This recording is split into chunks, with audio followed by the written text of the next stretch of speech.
नमस्ते, केदार सीकर सनातन संस्कार चैनल में आपका सहर्ष स्वागत है।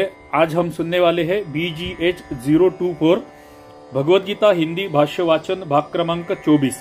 पिछले 23वें संस्करण में हमने भगवद गीता अध्याय क्रमांक 3 कर्मयोग के 30वें श्लोक तक पूर्ण किया था। अभी आज हमें 31वें श्लोक से आरंभ करना है। प्रत्यक्ष पुस्तक वाचन करने से पहले आपको यह प्रार्थना है कि कृपया यह वीडियो अंत तक देखिएगा, क्योंकि इस वीडियो से एवं इस उपक्रम से हमारे इस भगवद गीता हिंदी भाष्य वाचन नाम के प्लेलिस्ट से आपको बहुत सारा भगवद गीता का, वेदों का, शास्त्रों का, पुराणों का एवं संस्कृत भाषा का सखोल ज्ञान मिलने वाला है। तो कृपया हर एक वीडियो अंत तक देखिएगा। हमारा प्लेलिस्ट जो है भगवद गीता हिंदी भाष्य वाचन नाम का, उसका अवश्य लाभ उठाइएगा, ये भी आपसे प्रार्थना है। तो आइए हमारी नित्य पद्धति के अनुसार प्रत्यक्ष पुस्तक वाचन आरंभ करने से पहले परमात्मा का ध्यान करते हैं। ओम श्री परमात्मने नमः। त्वमेव माता च पिता त्वमेव बन्धुश्च सखा त्वमेव विद्या द्रविणं त्वमेव सर्वं मम देव देव। ओम श्री परमात्मने नमः। 31वें श्लोक का संबंध। इस प्रकार अर्जुन को उनके कल्याण का निश्चित साधन बतलाते हुए भगवान उन्हें युद्ध करने की आज्ञा देकर अब उसका अनुष्ठान करने के फल का वर्णन करते हैं। पुस्तक का पृष्ठ क्रमांक 203 और 31वां श्लोक हमारे सामने है। ये मे मतमिदं नित्यं अनुतिष्ठन्ति मानवाः श्रद्धावन्तो न सूयन्तो मुच्यन्ते तेऽपि कर्मभिः। अर्थ देखते हैं। जो कोई मनुष्य दोष दृष्टि से रहित एवं श्रद्धायुक्त होकर मेरे यानी कि परमेश्वर का इस मत का सदा अनुसरण करते हैं, वे भी संपूर्ण कर्मों से छूट जाते हैं। पहला प्रश्न 31वें श्लोक के विषय में। यहाँ ये पद के सहित मानवः पद के प्रयोग का क्या भाव है? उत्तर। इसके प्रयोग से भगवान ने यह भाव दिखलाया है कि यह साधन किसी एक जाति विशेष या व्यक्ति विशेष के लिए ही सीमित नहीं है। इसमें मनुष्य मात्र का अधिकार है। प्रत्येक वर्ण, आश्रम, जाति या समाज का मनुष्य अपने कर्तव्य कर्मों को उपर्युक्त प्रकार से मुझ में समर्पण करके इस साधन का अनुष्ठान कर सकता है। यहाँ पर जाति का उल्लेख आया हुआ है, किंतु हमारी जो सरकारी जातियां है, सरकार ने जो हमें दी है, अंग्रेजों ने जो हमें जातियां दी है, मुगलों ने जो हमें जातियां दी है, उनका संदर्भ यहाँ पर मत लीजिएगा। हमारे हिंदू धर्म में, सनातन धर्म में कोई भी जातियां नहीं है। हमारे यहाँ केवल वर्ण व्यवस्था ही रही है, तो जाति व्यवस्था हमारे पास नहीं है। अगला प्रश्न। श्रद्धावंतः एवं अनुसूयंतः इन दोनों पदों का क्या भाव है? उत्तर। इन पदों के प्रयोग से भगवान ने यह भाव दिखलाया है कि जिन मनुष्यों की मुझ में दोष दृष्टि है, जो मुझे साक्षात परमेश्वर न समझकर साधारण मनुष्य मानते हैं एवं जिनका मुझ पर विश्वास नहीं है, वे इस साधन के अधिकारी नहीं है।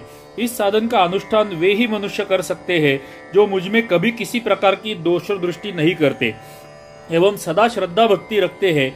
अतएव इस साधन का अनुष्ठान करने की इच्छा वाले को उपर्युक्त गुणों से संपन्न हो जाना चाहिए। इनके बिना इस साधन का अनुष्ठान करना तो दूर रहा, इसे समझना भी कठिन है। अगला प्रश्न। नित्यम पद मतम का विशेषण है या अनुतिष्ठन्ति का? उत्तर।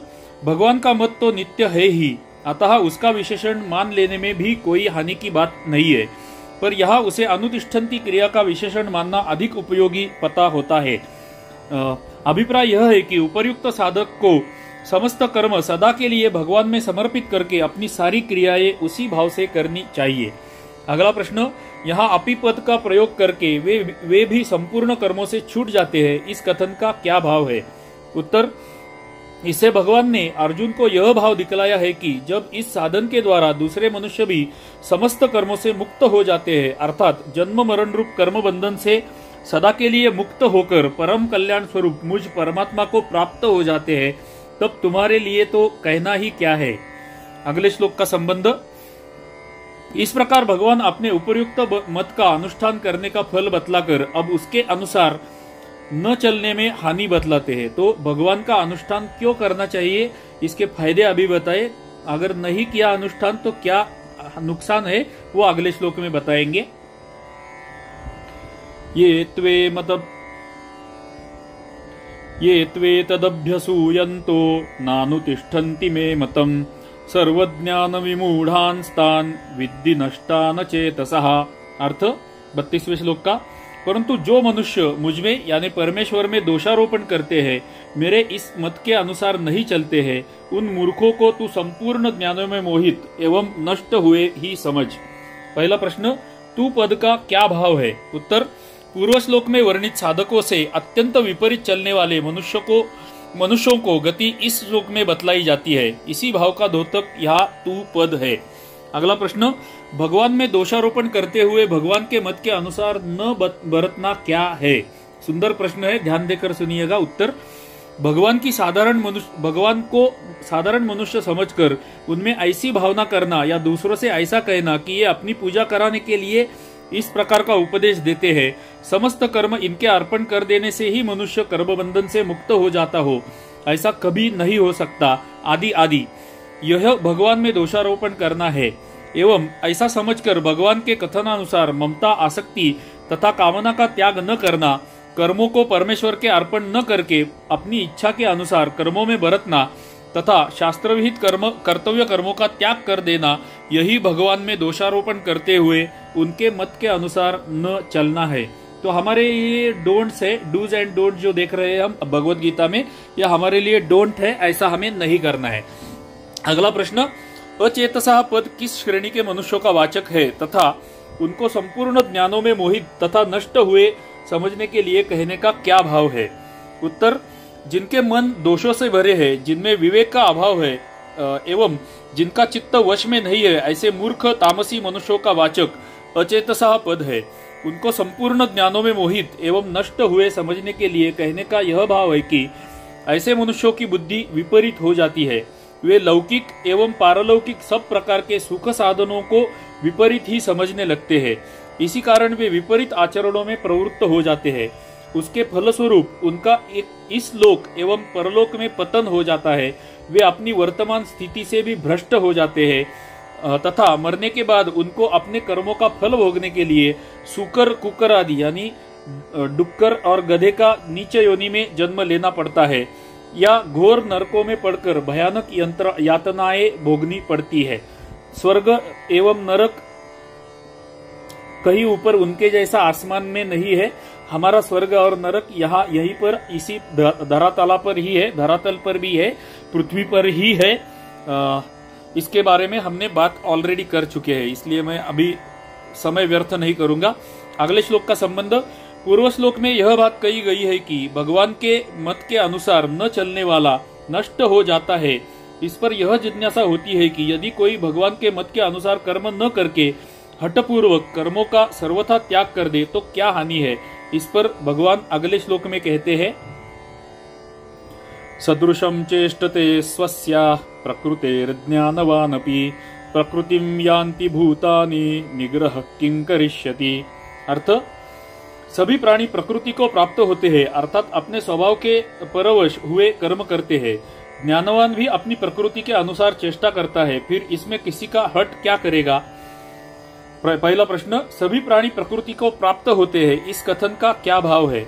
उत्तर, इससे यह भाव दिखलाया गया है कि जिस प्रकार समस्त नदियों का जल जो स्वाभाविक ही समुद्र की दिशा में बहता है, उसके प्रवाह को हठपूर्वक रोका नहीं जा सकता, उसी प्रकार समस्त प्राणी अपनी अपनी प्रकृति के अधीन होकर प्रकृति के प्रवाह में पड़े हुए प्रकृति की दिशा में जा रहे हैं।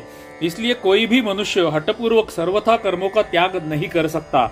हाँ, जिस तरह नदी के प्रवाह को एक दिशा से दूसरी दिशा में घुमा दिया जा सकता है, उसी प्रकार मनुष्य अपने उद्देश्य का परिवर्तन करके उस प्रवाह की चाल को बदल सकता है, यानी राग द्वेष का त्याग करके उन कर्मों को परमात्मा की प्राप्ति में सहायक बना सकता है। सुंदर।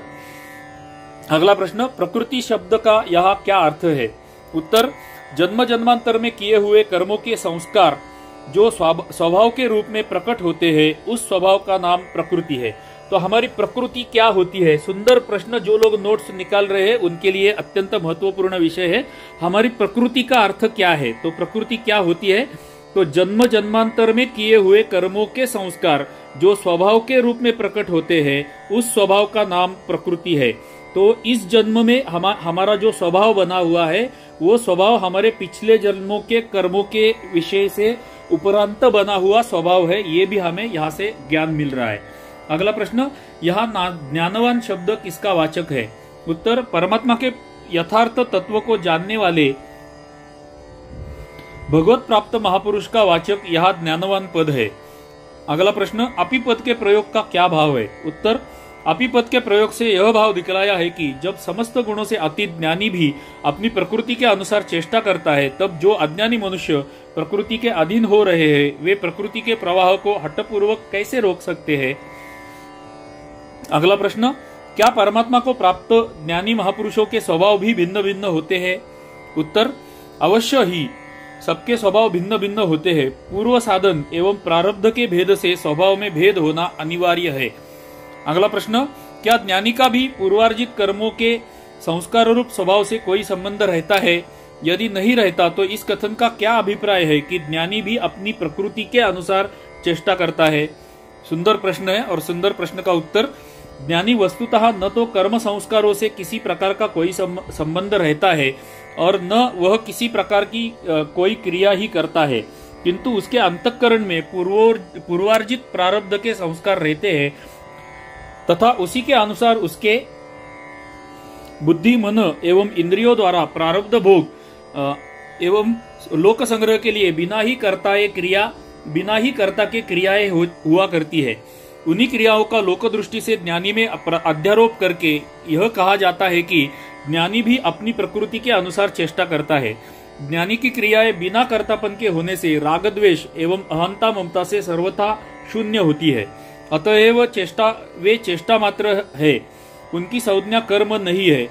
यही भाव दिखलाने के लिए यहाँ चेष्टते शब्द क्रिया का प्रयोग किया गया है।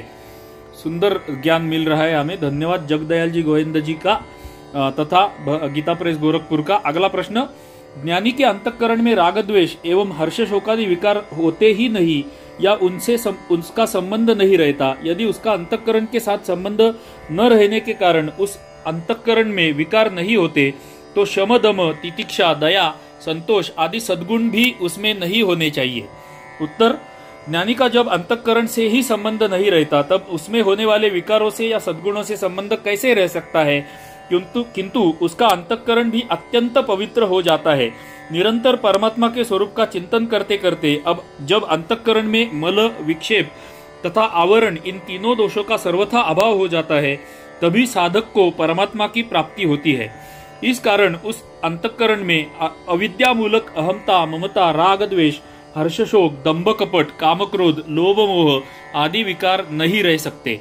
इनका उसमें सर्वथा अभाव हो जाता है। अतएव ज्ञानी महात्मा पुरुष के उस अत्यंत निर्मल एवं परम पवित्र अंतःकरण में केवल समता, संतोष, दया, क्षमा, निस्पृहता, शांति आदि सद्गुणों की स्वाभाविक स्फुरणा होती है एवं उन्हीं के अनुसार लोक संग्रह के लिए उसके मन, इंद्रिय तथा शरीर द्वारा शास्त्र विहित कर्म किए जाते हैं। दुर्गुण एवं दुराचारों का उसमें अत्यंत अभाव हो जाता है। अगला प्रश्न, इतिहास एवं पुराणों की कथाओं में ऐसे बहुत से प्रसंग आते हैं जिनसे ज्ञानी सिद्ध महापुरुषों के अंतःकरण में भी काम, क्रोधादि दुर्गुणों का प्रादुर्भाव एवं इंद्रियों द्वारा उनके अनुसार क्रियाओं का होना सिद्ध होता है। उस विषय में क्या समझना चाहिए? सुंदर प्रश्न है। हमारे इतिहास में, पुराणों में बहुत सारी मिलावट की गई है। नवबौद्ध जो लोग हैं, मुगल लोग जो है, इस्लामी लोग जो है, उन्होंने बहुत सारी मिलावट हमारे ग्रंथों में की है। कम्युनिस्ट लोगों का भी बहुत बड़ा हाथ है हमारे ग्रंथों में मिलावट करने में। और ऐसे पुराणों में ऐसे उदाहरण मिलते हैं कि जहाँ पर महापुरुषों के अंतःकरण में भी काम, क्रोध आदि दुर्गुण उत्पन्न हुए हैं। तो उसके विषय में आपका क्या कहना है? ऐसा प्रश्न है वाचक के अध्ययन करने वाले के मन में आया हुआ। उसका उत्तर जगदयाल जी दे रहे हैं। उत्तर, उदाहरण की अपेक्षा विधि वाक्य बलवान है तथा विधि वाक्य से भी निषेध परक वाक्य अधिक बलवान है। इसके सिवा इतिहास पुराणों की कथाओं में जो उदाहरण मिलते हैं उनका रहस्य ठीक ठीक समझ में आना कठिन भी है। इसलिए यही मानना उचित है कि यदि किसी के अंतःकरण में सचमुच काम, क्रोधादि दुर्गुणों का प्रादुर्भाव हुआ हो एवं उनके अनुसार क्रिया हुई हो, तब तो वह भगवत प्राप्त ज्ञानी महात्मा ही नहीं है। क्योंकि शास्त्रों में कहीं भी ऐसे विधि वाक्य नहीं मिलते जिनके बल पर ज्ञानी महात्मा में काम क्रोध आदि अवगुणों का होना सिद्ध होता है, बल्कि उनके निषेध की बात जगह जगह आई है। गीता में भी जहाँ जहाँ महापुरुषों के लक्षण बतलाए गए हैं उनमें राग द्वेष एवं काम क्रोध आदि दुर्गुण एवं दुराचारों का सर्वथा अभाव दिखलाया गया है। हाँ, यदि लोक संग्रह के लिए आवश्यक होने पर उन्होंने स्वांग की भांति ऐसी चेष्टा की हो तो उसकी गणना अवश्य ही दोषों में नहीं है। तो जहाँ पर ये क्लियर कट हमें जगदयाल जी बता रहे कि जहाँ पर हमारे वेदों में, शास्त्रों में, पुराणों में आपको त्रुटिपूर्ण बातें बताई जाएगी कि आपके महापुरुष में ये काम क्रोध आदि दोष उत्पन्न हुआ, उसने ऐसा किया, उसने तैसा किया, ऐसा अगर आपको दिखाया, यदि कोई दिखाता है तो उसे आप सीधे बोल सकते हैं कि यह हमारे पुराणों में, शास्त्रों में मिलावट की गई है, हमारे महापुरुष कभी भी ऐसे नहीं थे और हमारा धर्म जो है वो ऐसी बातें कभी भी नहीं करता है। या आप डायरेक्टली बोल सकते हैं। अगला प्रश्न, फिर इसमें किसी का हट क्या करेगा, इस कथन का क्या भाव है? उत्तर, इसे यही भाव दिखलाया गया है कि कोई भी मनुष्य हठपूर्वक क्षण मात्र भी कर्म किए बिना नहीं रह सकता। प्रकृति उससे जबरन कर्म करा लेगी। अतः मनुष्य को विहित कर्म का त्याग करके कर्म बंधन से छूटने का आग्रह न रखकर स्वभाव नियत कर्म करते हुए ही कर्म बंधन से छूटने का उपाय करना चाहिए। उसमें मनुष्य सफल हो सकता है। विहित कर्मों के त्याग से तो वह स्वेच्छाचारी होकर उल्टा पहले से भी अधिक कर्म बंधन में जकड़ा जाता है एवं उसका पतन हो जाता है। विहित कर्मों के त्याग से वह स्वेच्छाचारी होकर उल्टा पहले से ही अधिक कर्म बंधन में जकड़ा जाता है एवं उसका पतन हो जाता है। अगला प्रश्न, यदि सबको प्रकृति के अनुसार कर्म करने ही पड़ते हैं, मनुष्य की कुछ भी स्वतंत्रता नहीं है, तो फिर विधि निषेधात्मक शास्त्र का क्या उपयोग है? स्वभाव के अनुसार मनुष्य को शुभाशुभ कर्म करने ही पड़ेंगे एवं उन्हीं के अनुसार उसकी प्रकृति बनती जाएगी। ऐसा अवस्था में मनुष्य का उत्थान कैसे हो सकता है? सुंदर प्रश्न। हमारे धर्म के विषय में ऐसे बहुत सारे प्रश्न उठाए जाते हैं, मजहबी लोगों द्वारा, कम्युनिस्टों द्वारा, एथिस्टों द्वारा, नास्तिकों के द्वारा ऐसे प्रश्न उठाए जाते हैं। ऐसे प्रश्नों के उत्तर हमें पता होने चाहिए। नोट्स निकालने वाले लोग कृपया इसका नोट्स में लिख लीजिए। अत्यंत महत्वपूर्ण प्रश्न और उसका उत्तर है शास्त्र विरुद्ध असत कर्म होते हैं राग द्वेषादि के कारण एवं शास्त्र विहित सत्कर्मों के आचरण में श्रद्धा भक्ति आदि सद्गुण प्रधान कारण है। राग द्वेष काम क्रोधादि दुर्गुणों का त्याग करने में एवं श्रद्धा भक्ति आदि सद्गुणों को जागृत करके उन्हें बढ़ाने में मनुष्य स्वतंत्र है। अतएव दुर्गुणों का त्याग करके भगवान में एवं शास्त्रों में श्रद्धा भक्ति रखते हुए भगवान की प्रसन्नता के लिए कर्मों का आचरण करना चाहिए। इस आदर्श को सामने रखकर कर्म करने वाले मनुष्य के द्वारा निषिद्ध कर्म तो होते ही नहीं, शुभ कर्म ही होते हैं, वे भी मुक्तिप्रद ही होते हैं, बंधन कारक नहीं। अभिप्राय यह है कि कर्मों को रोकने में मनुष्य स्वतंत्र नहीं है, उसे तो कर्म करने ही पड़ेंगे, परंतु सद्गुणों का आश्रय लेकर अपनी प्रकृति का सुधार करने में सभी मानव स्वतंत्र है। तो हमें कर्म करने ही पड़ेंगे। कर्म कौन से करने हैं और हमारे उत्थान के लिए जो कर्म करने हैं वो करने का चॉइस हमारे पास है। हमारी प्रकृति का सुधार करने में हम स्वतंत्र है। जो जो प्रकृति में सुधार होगा त्यो ही क्रियाएं अपने आप ही विशुद्ध होती चली जाएगी। अतएव भगवान की शरण होकर अपने स्वभाव का सुधार करना चाहिए, इसी से उत्थान हो सकता है। तो हमें स्वतंत्रता है, कर्म करने ही पड़ेंगे, किंतु कौन से कर्म करेंगे, हमारे उत्थान की दिशा में हम प्रयत्न करते हैं कि नहीं, इसके ऊपर डिपेंड करेगा कि हमारा उत्थान होगा कि नहीं होगा। अगले श्लोक का संबंध, इस प्रकार सबको प्रकृति के अनुसार कर्म करने पड़ते हैं, तो फिर कर्म बंधन से छूटने के लिए मनुष्य को क्या करना चाहिए? इस जिज्ञासा पर परमेश्वर कहते हैं 34वें श्लोक का संबंध, इस प्रकार सबको प्रकृति के अनुसार कर्म करने ही पड़ते हैं, तो फिर कर्म बंधन से छूटने के लिए मनुष्य को क्या करना चाहिए? सुंदर प्रश्न है या विषय है। इसकी जिज्ञासा पर परमेश्वर 34वें श्लोक में कहते हैं, इंद्रियस्येन्द्रियस्यार्थे रागद्वेषौ व्यवस्थितौ तयोर्नवशमागच्छेत् तौ ह्यस्य परिपन्थिनौ। अर्थ, इंद्रिय के अर्थ में अर्थात प्रत्येक इंद्रिय के विषय में राग एवं द्वेष छिपे हुए स्थित है। मनुष्य को उन दोनों के वश में नहीं होना चाहिए। क्योंकि वे दोनों ही इसके कल्याण मार्ग में विघ्न करने वाले महान शत्रु है। पहला प्रश्न, यहाँ अर्थ पद से संबंध रखने वाले इंद्रियस्य पद का 2 बार प्रयोग करके क्या भाव दिखलाया है? उत्तर, श्रोत्रादि ज्ञानेन्द्रिय, वाणी आदि कर्मेंद्रिय एवं अंतःकरण इन सबका ग्रहण करने के लिए एवं उनमें से प्रत्येक इंद्रिय के प्रत्येक विषय में भिन्न भिन्न राग द्वेष की स्थिति दिखलाने के लिए यहाँ अर्थे पद से संबंध रखने वाले इंद्रियस्य पद का 2 बार प्रयोग किया गया है। अभिप्राय यह है कि अंतःकरण के सहित समस्त इंद्रियों के जितने भी भिन्न भिन्न विषय है जिनके साथ इंद्रियों का संयोग वियोग होता रहता है, उन सभी विषयों में राग एवं द्वेष दोनों ही भिन्न भिन्न छिपे रहते हैं। अगला प्रश्न, यदि यहाँ यह अर्थ मान लिया जाए कि इंद्रिय के अर्थ में इंद्रिय के राग द्वेष छिपे रहते हैं तो क्या हानि है? उत्तर, ऐसी क्लिष्ट कल्पना कर लेने पर भी इस अर्थ से भी भाव ठीक नहीं निकलता, क्योंकि इंद्रिया भी अनेक है एवं उनके विषय भी अनेक है। फिर भी एक ही इंद्रिय के विषय में एक ही इंद्रिय के राग द्वेष स्थित है, यह कहना कैसे सार्थक हो सकता है? इसलिए इंद्रियस्य अर्थात सर्वेंद्रियाणाम इस प्रकार प्रयोग मानकर ऊपर बतलाया हुआ अर्थ मानना ही ठीक पता चलता है। अगला प्रश्न, प्रत्येक इंद्रिय के विषय में राग एवं द्वेष दोनों कैसे छिपे हुए हैं तथा उनके विषय वश में न होने का होना क्या है? उनके वश में न होना क्या है? उत्तर, जिस वस्तु, प्राणी या घटना में मनुष्य को सुख की प्रतीति होती है, जो उसके अनुकूल होता है, उसमें उसकी आसक्ति हो जाती है, इसी को राग कहते हैं। एवं जिसमें उसे दुख की प्रतीति होती है, जो उसको प्रतिकूल होता है, उसमें उसका द्वेष हो जाता है। वास्तव में किसी भी वस्तु में सुख तथा दुख नहीं है। मनुष्य की भावना के अनुसार एक ही वस्तु किसी को सुखप्रद प्रतीत होती है तथा किसी को दुखप्रद, तथा एक ही मनुष्य को जो वस्तु एक समय सुखप्रद प्रतीत होती है वही दूसरे समय दुखप्रद प्रतीत होने लग जाती है।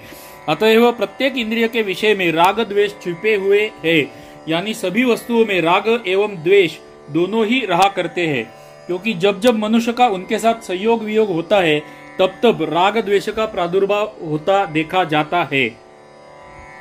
अतएव शास्त्र विहित कर्तव्य कर्मों का आचरण करते हुए मन तथा इंद्रियों के साथ विषयों का संयोग वियोग होते समय किसी भी वस्तु, प्राणी, क्रिया या घटना में प्रिय एवं अप्रिय की भावना न करके सिद्धि असिद्धि, जय पराजय एवं लाभ हानि आदि में समभाव से युक्त रहना, तनिक भी हर्ष शोक न करना, यही राग द्वेष के वश में न होना है। क्योंकि राग द्वेष के वश में होने से ही मनुष्य की सब में विषम बुद्धि होकर अंतःकरण में हर्ष शोकादि विकार हुआ करते हैं। अतः मनुष्य को परमेश्वर की शरण ग्रहण करके इन राग द्वेषों से सर्वथा अतीत हो जाना चाहिए। अगला प्रश्न, राग एवं द्वेष ये दोनों मनुष्य के कल्याण मार्ग में विघ्न करने वाले महान शत्रु कैसे है? उत्तम प्रश्न है और उत्तम उत्तर। मनुष्य अज्ञानवश राग द्वेष इन दोनों के वश होकर विनाशशील भोगों को सुख के हेतु समझकर कल्याण मार्ग से भ्रष्ट हो जाता है। राग द्वेष साधक को धोखा देकर विषयों में फंसा लेते हैं एवं उसके कल्याण मार्ग में विघ्न उपस्थित करके मनुष्य जीवन रूप अमूल्य धन को लूट लेते हैं। इस कारण वह मनुष्य जन्म के परम फल से वंचित रह जाता है एवं राग द्वेष के वश होकर विषय भोगों के लिए स्वधर्म का त्याग, परधर्म का ग्रहण या नाना प्रकार के निषिद्ध कर्मों का आचरण करता है। इसके फलस्वरूप मरने के बाद भी उसकी दुर्गति होती है। इसीलिए इनकी परिपंथी यानी सतमार्ग में विघ्न करने वाले शत्रु बतलाया गया है। अगला प्रश्न, ये राग द्वेष साधक के कल्याण मार्ग में किस प्रकार बाधा डालते हैं? उत्तर, जिस प्रकार अपने निश्चित स्थान पर जाने के लिए राह चलने वाले किसी मुसाफिर को मार्ग में विघ्न करने वाले लुटेरों से भेंट हो जाए एवं वे मित्रता का सा भाव दिखलाकर तथा उसके साथ गाड़ीवान आदि से मिलकर उनके द्वारा उसकी विवेक शक्ति में भ्रम उत्पन्न कराकर उसे मिथ्या सुखों का प्रलोभन देकर अपनी बातों में फंसा ले एवं उसे अपने गंतव्य स्थान की दिशा में न जाने देकर उसे विपरीत जंगल में ले जाए तथा उसका सर्वस्व लूटकर उसे गहरे गड्ढे में गिरा दे, उसी प्रकार ये राग द्वेष कल्याण मार्ग में चलने वाले साधक से भेंट करके मित्रता का भाव दिखलाकर उसके मन तथा इंद्रियों में प्रविष्ट हो जाते हैं एवं उसकी विवेक शक्ति को नष्ट करके तथा उसे सांसारिक विषय भोगों के सुख का प्रलोभन देकर पापाचार में प्रवृत्त कर देते हैं। इससे उसका साधन क्रम नष्ट हो जाता है एवं पापों के फलस्वरूप उसे घोर नरकों में पड़कर भयानक दुखों का उपभोग करना होता है। अगले श्लोक का 35वें श्लोक का संबंध। यहाँ अर्जुन के मन में यह बात आ सकती है कि मैं यह युद्ध रूप घोर कर्म न करके यदि भिक्षावृत्ति से अपना निर्वाह करता हुआ शांतिमय कर्मों में लगा रहूं तो सहज ही रागद्वेष से छूट सकता हूँ। फिर आप मुझे युद्ध करने के लिए आज्ञा क्यों दे रहे हैं? इस पर भगवान कहते हैं 35वें श्लोक में, श्रेयान् स्वधर्मो विगुणः परधर्मात् स्वनुष्ठितात् स्वधर्मे निधनं श्रेयः परधर्मो भयावहा। अर्थ, अच्छी प्रकार आचरण में लाए हुए दूसरे के धर्म से गुणरहित भी अपना धर्म अति उत्तम है। अपने धर्म में तो मरना भी कल्याणकारक है तथा दूसरे का धर्म अपने को भय देने वाला है। पहला प्रश्न, सुअनुष्ठितात विशेषण के सहित परधर्मात् पद किस धर्म का वाचक है तथा उसकी अपेक्षा गुणरहित स्वधर्म को अति उत्तम बतलाने का क्या भाव है? उत्तर, इस वाक्य में परधर्म तथा स्वधर्म की तुलना करते समय परधर्म के साथ सुअनुष्ठित विशेषण दिया गया है तथा स्वधर्म के साथ विगुण विशेषण दिया गया है। अतः प्रत्येक विशेषण का विरोधी भाव उनके साथ अधिक समझ लेना चाहिए। अर्थात परधर्म को तो सद्गुण संपन्न तथा सुअनुष्ठित समझना चाहिए तथा स्वधर्म को विगुण और अनुष्ठान की कमी रूप दोषयुक्त समझ लेना चाहिए। साथ में यह बात भी ध्यान में रखनी चाहिए कि वैश्य और क्षत्रिय आदि की अपेक्षा ब्राह्मण के विशेष धर्मों में अहिंसादि सद्गुणों की बहुलता है। गृहस्थ की अपेक्षा संन्यास आश्रम के धर्मों में सद्गुणों की बहुलता है। इसी प्रकार शूद्र की अपेक्षा वैश्य एवं क्षत्रिय के कर्म अधिक गुणयुक्त है। अतः ऐसा समझने से यह भाव निकलता है कि जो कर्म गुणयुक्त हो एवं जिनका अनुष्ठान भी पूर्णतया किया गया हो किंतु वे अनुष्ठान करने वाले के लिए विहित न हो, दूसरे के लिए विहित हो, वैसे कर्मों का वाचक यहाँ स्वनुतिष्ठात विशेषण के सहित परधर्मात् पद है। उस परधर्म की अपेक्षा गुणरहित स्वधर्म को अति उत्तम बतलाकर यह भाव दिखलाया गया है कि जैसे देखने में कुरूप एवं गुणहीन होने पर भी स्त्री के लिए अपने पति का सेवन करना ही कल्याणप्रद है, उसी प्रकार देखने में सद्गुणों से हीन होने पर भी अनुष्ठान में अंग वैगुण्य हो जाने पर भी जिसके लिए जो कर्म विहित है वही उसके लिए कल्याणप्रद है। फिर जो स्वधर्म सर्वगुण संपन्न है एवं जिसका सांगोपांग पालन किया जाता है उसके विषय में तो कहना ही क्या है। अगला प्रश्न, स्वधर्म पद किस धर्म का वाचक है? सुंदर प्रश्न है, ध्यान देकर सुनिएगा। वर्ण, आश्रम, स्वभाव एवं परिस्थिति की अपेक्षा से जिस मनुष्य के लिए जो कर्म शास्त्र ने नियत कर दिए हैं उसके लिए वही उसका स्वधर्म है।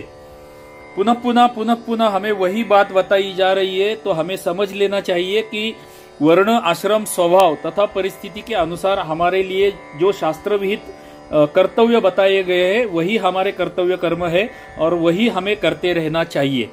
अभिप्राय यह है कि झूठ, कपट, चोरी, हिंसा, ठगी, व्यभिचार आदि निषिद्ध कर्म तो किसी के भी स्वधर्म में नहीं है एवं काम्य कर्म भी किसी के लिए अवश्य कर्तव्य नहीं है। इस कारण उनकी गणना भी यहाँ किसी के स्वधर्मों में भी नहीं है। इनके सिवा जिस वर्ण या आश्रम के जो विशेष धर्म बतलाए गए हैं जिनमें एक के सिवा दूसरे वर्ण आश्रम वालों का अधिकार नहीं है, वे उन वर्ण आश्रम वालों के पृथक पृथक स्वधर्म है। जिन कर्मों में द्विजमात्र का अधिकार बतलाया गया है वे वेदाध्ययन एवं यज्ञादि कर्म द्विजों के लिए स्वधर्म है एवं जिनमें सभी वर्ण आश्रमों के स्त्री पुरुषों का अधिकार है वे ईश्वर की भक्ति, सत्य भाषण, माता पिता की सेवा, मन इंद्रियों का संयम, ब्रह्मचर्य पालन, अहिंसा, अस्तेय, संतोष, दया, दान, क्षमा, पवित्रता एवं विनय आदि सामान्य धर्म सबके स्वधर्म है। तो सबके लिए कॉमन क्या है, कॉमन धर्म कौन सा है वो उन्होंने यहाँ पर बताया है, इसीलिए मैं फिर से उसे पढ़ता हूँ। जिनमें सभी वर्ण आश्रमों के स्त्री पुरुषों का अधिकार है वे कौन कौन से धर्म है? तो ईश्वर की भक्ति, सत्य भाषण, माता पिता की सेवा, मन इंद्रियों का संयम, ब्रह्मचर्य पालन, अहिंसा, आस्तेय, संतोष, दया, दान, क्षमा, पवित्रता एवं विनय आदि सामान्य हमारे जैसे सबके स्वधर्म है। अगला प्रश्न, जिस मनुष्य के समुदाय में वर्णाश्रम की व्यवस्था नहीं है एवं जो वैदिक सनातन धर्म को नहीं मानते, उनके लिए स्वधर्म एवं परधर्म की व्यवस्था कैसे हो सकती है? सुंदर प्रश्न।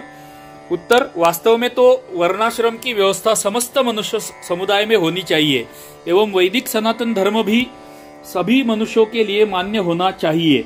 अतः जिस मनुष्य समुदाय में वर्ण आश्रम की व्यवस्था नहीं है, उनके लिए स्वधर्म एवं परधर्म का निर्णय करना कठिन है। तथापि इस समय धर्म संकट उपस्थित हो रहा है एवं गीता में मनुष्य मात्र के लिए उद्धार का मात्र बतलाया गया है।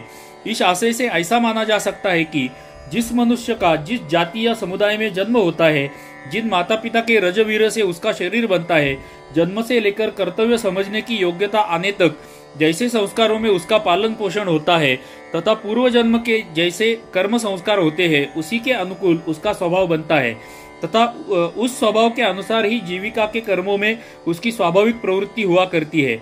अतः जिस मनुष्य समुदाय में वर्णाश्रम की व्यवस्था नहीं है, उसमें उनके स्वभाव एवं परिस्थिति की अपेक्षा से जिसके लिए जो विहित कर्म है, अर्थात उनकी इस लोक एवं परलोक की उन्नति के लिए किसी महापुरुष के द्वारा जो कर्म उपयुक्त माने गए हैं, अच्छी नीयत से कर्तव्य समझकर जिनका आचरण किया जाता है, जो किसी भी दूसरे के धर्म एवं हित में बाधक नहीं है तथा मनुष्य मात्र के लिए जो सामान्य धर्म माने गए हैं। ये वाक्य अत्यंत महत्वपूर्ण है। ये उत्तर पढ़ते समय मेरे मन में ऐसा विचार आया था कि जो मजहबी लोग हैं उनके लिए भी वही कर्म है क्या? उनके मजहब में जो बताए हैं वही उनके कर्तव्य कर्म है क्या? ये विचार मेरे मन में आया था और उसका उत्तर इस वाक्य में यहाँ पर मिल रहा है। ये वाक्य अत्यंत महत्वपूर्ण है। जो मजहब में नहीं बैठता है, मजहब में दूसरे को मारने की, काटने की, काफिरों को काट डालो, मार डालो, जिजिया ले लो, ऐसी बातें कही गई है, तो वो धर्म नहीं है, वो अधर्म है। इस वाक्य से यह क्लियर होता है। जो किसी भी दूसरे के धर्म एवं हित में बाधक नहीं है तथा मनुष्य मात्र के लिए जो सामान्य धर्म माने गए हैं, वही उसका स्वधर्म है। एवं उससे विपरीत जो दूसरे के लिए विहित है, हानिकारक है, मारने काटने वाले, कत्ल किताल वाली बातें करता है एवं उसके लिए विहित नहीं है, वह परधर्म है। तो मजहब में जो बताई जाती है बातें, वो धर्म की बातें नहीं है, वो अधर्म की बातें है। अगला प्रश्न, स्वधर्म पद के साथ विगुण विशेषण के प्रयोग का क्या भाव है? उत्तर, विगुण पद गुणों की कर्मों का द्योतक है। क्षत्रिय का स्वधर्म युद्ध करना, दुष्टों को दंड देना आदि है। उसमें अहिंसा एवं शांति आदि गुणों की कमी मालूम होती है। इसी तरह वैश्य के कृषि आदि कर्मों में भी हिंसा आदि दोषों की बहुलता है। इस कारण ब्राह्मणों के शांतिमय कर्मों की अपेक्षा वे विगुण यानी गुणहीन है एवं शूद्र के कर्म वैश्यों तथा शूद्रों की अपेक्षा भी निम्न श्रेणी के है। इसके सिवा उन कर्मों के पालन में किसी अंग का छूट जाना अनुष्ठान की कमी है। उपर्युक्त प्रकार से स्वधर्म में गुणों की एवं अनुष्ठान की कमी रहने पर भी वह परधर्म की अपेक्षा कल्याणप्रद है। यही भाव दिखलाने के लिए स्वधर्म के साथ विगुण विशेषण दिया गया है। सुंदर ज्ञान हमें मिल रहा है। धन्यवाद जगदयाल जी गोविंद जी का तथा गीता प्रेस गोरखपुर का और हमारे उपक्रम का। अगला प्रश्न, अपने धर्म में तो मरना भी कल्याणकारक है, इस कथन का क्या अभिप्राय है? उत्तर, सुंदर प्रश्न है और सुंदर प्रश्न का सुंदर उत्तर। इससे यह दिखलाया गया है कि यदि स्वधर्म पालन में किसी तरह की आपत्ति न आवे एवं जीवन भर मनुष्य उसका पालन कर ले तो उसे अपने भावानुसार स्वर्ग की या मुक्ति की प्राप्ति हो जाती है। इसमें तो कहना ही क्या है। किसी प्रकार की आपत्ति आने पर वह अपने धर्म से न डिगे एवं उसके कारण उसका मरण हो जाए तो वह मरण भी उसके लिए कल्याण करने वाला हो जाता है। इतिहासों एवं पुराणों में ऐसी बहुत उदाहरण मिलते हैं जिनमें स्वधर्म पालन के लिए मरने वालों का एवं मरण पर्यंत कष्ट स्वीकार करने वालों का कल्याण होने की बात कही गई है। राजा दिलीप ने क्षात्र धर्म का पालन करते हुए एक गौ के बदले अपना शरीर सिंह को अर्पित करके अभिष्ट प्राप्त किया। राजा शिबी ने शरणागत रक्षा रूप स्वधर्म का पालन करने के लिए एक कबूतर के बदले में अपने शरीर का मांस बाज को देकर मरना स्वीकार किया तथा उससे उनके अभिष्ट की सिद्धि हुई। प्रहलाद ने भगवत भक्ति रूप स्वधर्म का पालन करने के लिए अनेकों प्रकार के मृत्यु के साधनों को सहर्ष स्वीकार किया एवं इससे उनका परम कल्याण हो गया। इसी प्रकार के और भी बहुत से उदाहरण मिलते हैं। अन्य भी बहुत से उदाहरण मिलते हैं। महाभारत में यह कहा गया है। और शब्द जहाँ पर आएगा मुझे क्षमा कीजिएगा, जहाँ पर मेरे क्षण मन में तत्काल शब्द आ जाता है, पर्यायी शब्द, संस्कृत प्रचुर शब्द आता है, वहां पर मैं बोल रहा हूँ, और जहां पर मुझे नहीं आ रहा है वहां पर मैं और बोल रहा हूँ। कभी कभी तथा एवं ये शब्द रिपीट हो रहे हैं, तो उनके लिए मैं आपका क्षमा प्रार्थी हूँ। बॉलीवुड, कराचीवुड, उर्दू फिल्म इंडस्ट्री के कुसंस्कारों के कारण हमारी बोली में और आप देख रहे हैं कि हमारे ग्रंथों में भी इतना अतिक्रमण हुआ है उर्दू, अरबी, फारसी भाषा का। हम धीरे धीरे हमें उन्हें निकालना है। आगे चलते हैं। महाभारत में भी कहा गया है, न जातु कामान न भयान न लोभात धर्मम त्यजे जीवितस्यापि हेतोः नित्यो धर्म सुख दुखे त्वनित्ये जीवो नित्यो हेतुरस्य त्वनित्यः। अर्थात मनुष्य को किसी भी समय काम से, भय से, लोभ से या जीवन रक्षा के लिए भी धर्म का त्याग नहीं करना चाहिए, क्योंकि धर्म नित्य है एवं सुख दुख अनित्य है, तथा जीव नित्य है एवं जीवन का हेतु अनित्य है। इसलिए मरण संकट उपस्थित होने पर भी मनुष्य को चाहिए कि वह हंसते हंसते मृत्यु को वरण कर ले, पर स्वधर्म का त्याग किसी भी हालत में न करे। इसीलिए इसी में उसका सब प्रकार से कल्याण है। अगला प्रश्न, दूसरे का धर्म भय देने वाला है, इस कथन का क्या अभिप्राय है?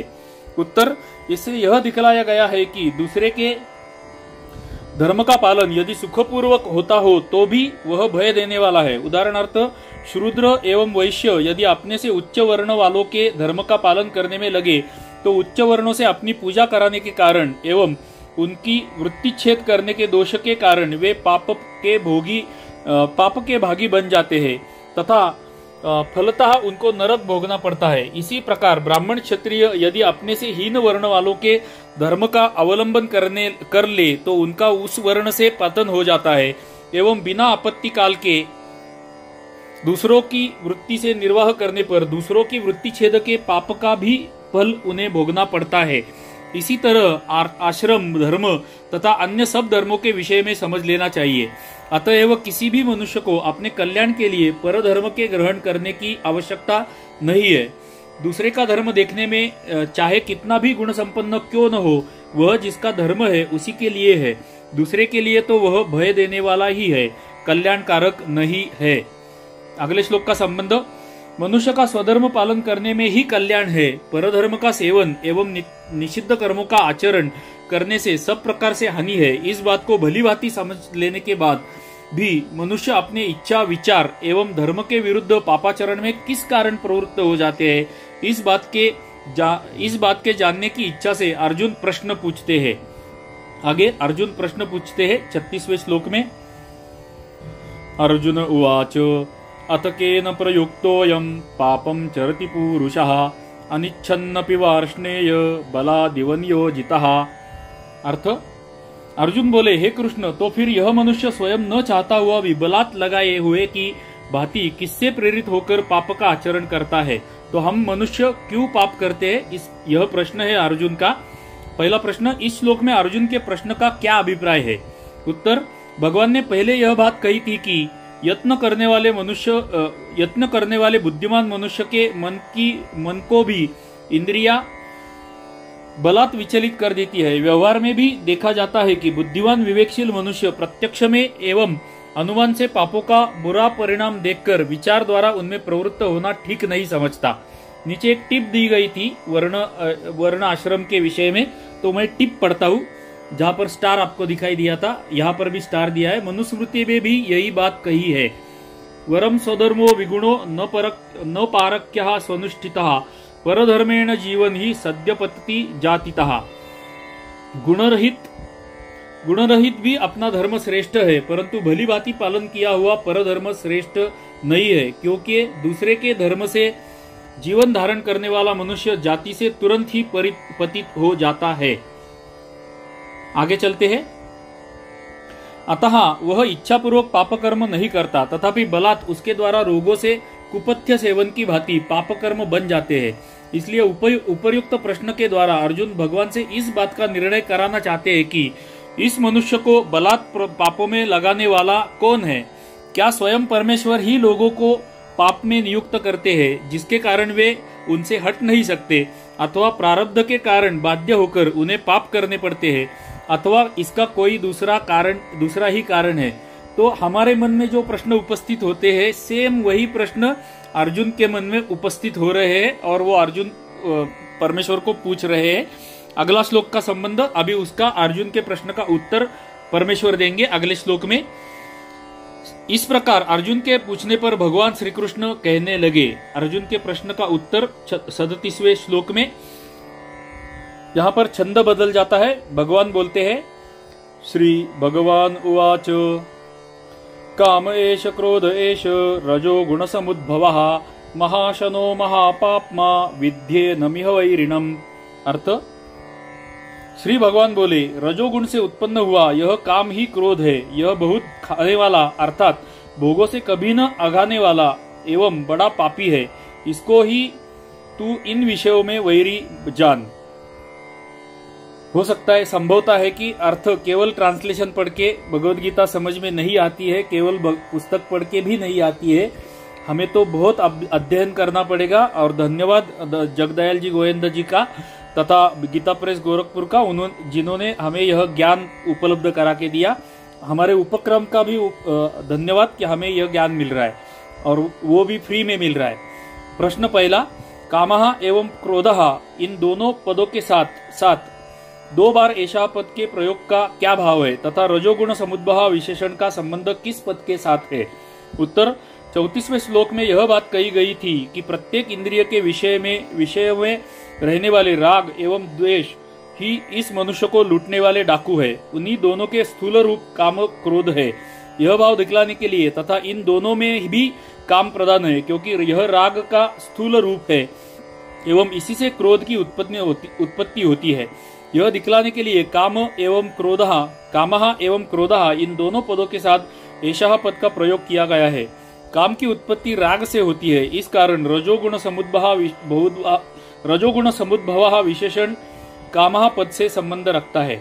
अगला प्रश्न, यदि काम एवं क्रोध दोनों ही मनुष्य के शत्रु है, काम एवं क्रोध दोनों ही मनुष्य के शत्रु है, तो फिर भगवान ने पहले दोनों के नाम लेकर फिर अकेले काम को ही शत्रु समझने के लिए कैसे कहा? उत्तर, पहले बतलाया जा चुका है कि काम से ही क्रोध की उत्पत्ति होती है, अतः काम के नाश के साथ ही उसका नाश अपने आप ही हो जाता है। इसलिए भगवान ने इस प्रकरण में इसके बाद केवल काम का ही नाम लिया है।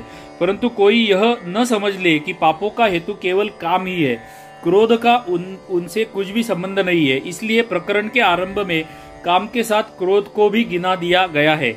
अगला प्रश्न, काम की उत्पत्ति रजोगुण से होती है या राग से? उत्तर, रजोगुण से राग की वृद्धि होती है तथा राग से रजोगुण की, अतः इन दोनों का एक ही स्वरूप माना गया है। इसलिए काम की उत्पत्ति के दोनों ही कारण है। अगला प्रश्न, काम को महाशनः यानी बहुत खाने वाला कहने का क्या अभिप्राय है? उत्तर, इसे यह भाव दिखलाया है कि यह काम भोगों को भोगते भोगते कभी तृप्त नहीं होता। जैसे घृत एवं ईंधन से अग्नि बढ़ती है, उसी प्रकार मनुष्य जितने ही अधिक भोग भोगता है उतनी ही अधिक उसकी भोग तृष्णा बढ़ती जाती है। इसलिए मनुष्य को यह कभी न समझना चाहिए कि भोगों का प्रलोभन देकर मैं साम एवं दान नीति से कामरूप वैरी पर विजय प्राप्त कर लूंगा। इसके लिए तो दंड नीति का ही प्रयोग करना चाहिए। अगला प्रश्न, काम को महापापमा यानी बड़ा पापी कहने का क्या भाव है? उत्तर, इससे यह भाव दिखलाया गया है कि सारे अर्थों का कारण यह काम ही है। मनुष्य को बिना इच्छा पापों में नियुक्त करने वाला न तो प्रारब्ध है न ही ईश्वर ही है। मनुष्य को पाप में प्रवृत्त करने वाला ना तो प्रारब्ध है न ईश्वर उसको पाप में प्रवृत्त करता है। यह काम ही इस मनुष्य को नाना प्रकार के भोगों में आसक्त करके उसे बलात् पापों में प्रवृत्त करता है। इसलिए यह काम महान पापी है। अगला प्रश्न, इसी को तू विषय में वैरी जान, इस कथन का क्या भाव है? उत्तर, इससे यह भाव दिखलाया गया है कि जो हमें जबरदस्ती ऐसी स्थिति में ले जाए कि जिसका परिणाम महान दुख या मृत्यु हो, उसको अपना शत्रु समझना चाहिए एवं यथासंभव शीघ्र से ही शीघ्र उसका नाश कर डालना चाहिए। यह काम मनुष्य को उसकी इच्छा के बिना जबरदस्ती पापों में लगाकर उसे जन्म मरण रूप एवं नरक भोगरूप महान दुखों का भागी बनाता है। अतः कल्याण मार्ग में इसी को अपना महान शत्रु समझना चाहिए। ईश्वर तो परम दयालु एवं प्राणियों के सुहृद है, वे किसी को पापों में कैसे प्रवृत्त कर सकते हैं? और प्रारब्ध का पूर्वकृत कर्मों के भोग का नाम है, उसमें किसी को पापों में प्रवृत्त करने की शक्ति नहीं होती है। अतः पापों में प्रवृत्त करने वाला वैरी दूसरा कोई नहीं है, यह काम ही है। आगे 38वां श्लोक का संबंध आता है, किंतु हमारा रिकॉर्डिंग का समय यहाँ पर समाप्त हो गया है। आपसे हमारी नित्य की प्रार्थना कि यदि आपको मेरा यह प्रयास भगवद गीता का सखोल ज्ञान, यह पुस्तक में जो विषय लिखे गए हैं, जो ज्ञान हमें मिल रहा है, यह प्रयास यदि आपको अच्छा लगा रहेगा तो कृपया वीडियो को लाइक कर दीजिएगा। आपको इस विषय में, उपक्रम में, इस अध्याय के विषय में, भगवद गीता के विषय में जो कुछ भी आपके विचार रहेंगे वो कृपया कमेंट में लिख दीजिएगा। जितने ज्यादा कमेंट्स और लाइक आएंगे वीडियो को, उतना ज्यादा ये ज्ञान ज्यादा से ज्यादा लोगों तक पहुंचेगा।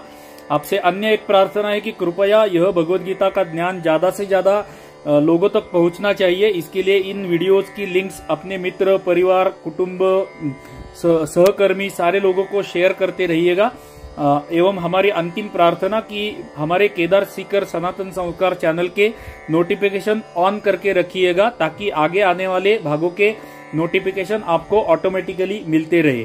चलिए तो अगले 25वें भाग में मिलते हैं, जहां पर हम भगवद गीता का अध्याय क्रमांक 3 कर्मयोग के 38वें श्लोक से आरंभ करेंगे। तब तक के लिए आप सभी को जय श्री हरि, जय श्री हरि, जय श्री हरि। धन्यवाद।